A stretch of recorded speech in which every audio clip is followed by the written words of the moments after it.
nos frères et sœurs au Maroc, pour le peuple marocain, et pour ce qu'ils subissent en termes d'épreuves et de ce qu'ils ont subi par rapport en fait à ce tremblement. Et on demande à Allah subhanahu wa ta'ala qu'il leur facilite. Et on demande à Allah azza wa jalla qu'il pardonne aux défunts. Allahumma ighfir lahum warhamhum.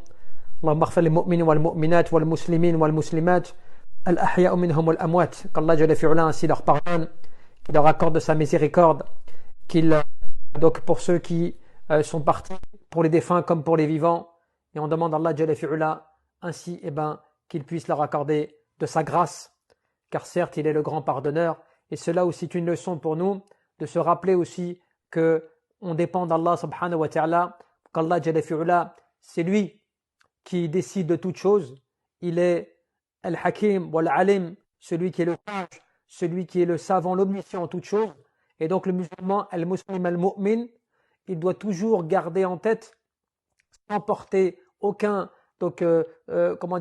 opinion de jugement ou quoi que ce soit. Il doit en revenir surtout au rappel d'Allah subhanahu wa ta'ala, puisque cela fait partie du bon comportement. Comme on te dit aussi,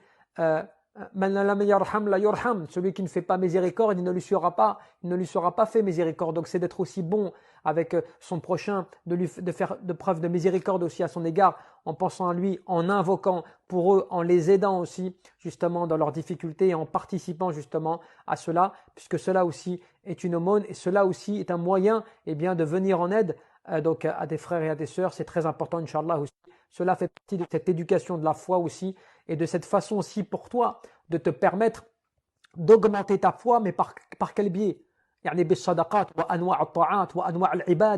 Par le fait justement de ces différentes formes d'obéissance à Allah subhanahu wa ta'ala et ces différentes formes d'actes d'adoration que tu peux utiliser. Et n'oublie pas même que tu sais, Omar ibn Abdelaziz, parmi les grands califes, lorsqu'il s'était passé une fois un tremblement, kataba ila amra'ihi, il avait écrit en fait à ses gouverneurs. Mais pourquoi? Lorsque cela, lorsqu'il y avait eu un tremblement qui s'était passé, pourquoi?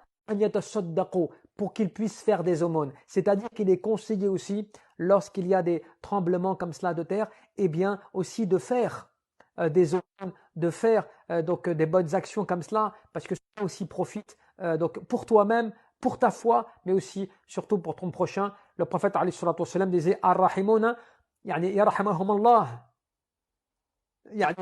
Allah jalla fi'ala, le prophète nous rappelait quoi? Ceux qui font preuve de miséricorde, Allah jalla fi'ala fera preuve aussi de miséricorde en fait à leur égard. Arhamu kadhalik man fil ard yarhamukum man fis sama'.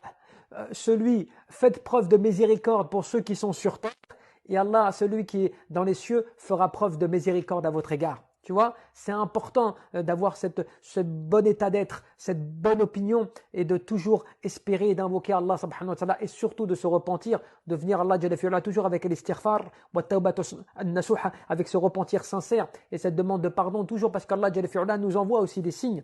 Il nous envoie des rappels qui sont aussi des signes pour nous rappeler, pour nous mettre aussi en garde, pour nous rappeler à revenir vers lui.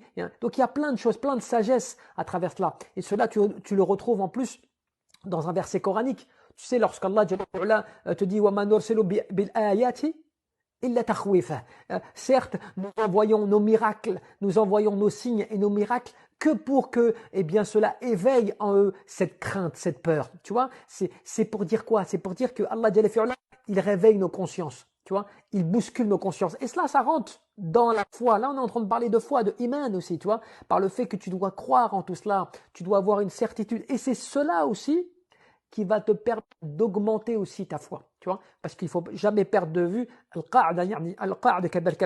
fondement, la règle concernant ce principe de foi. Al-iman yazid bit-ta'ah, bi-ta'at ar-rahman wa yanqus bil-ma'siyah.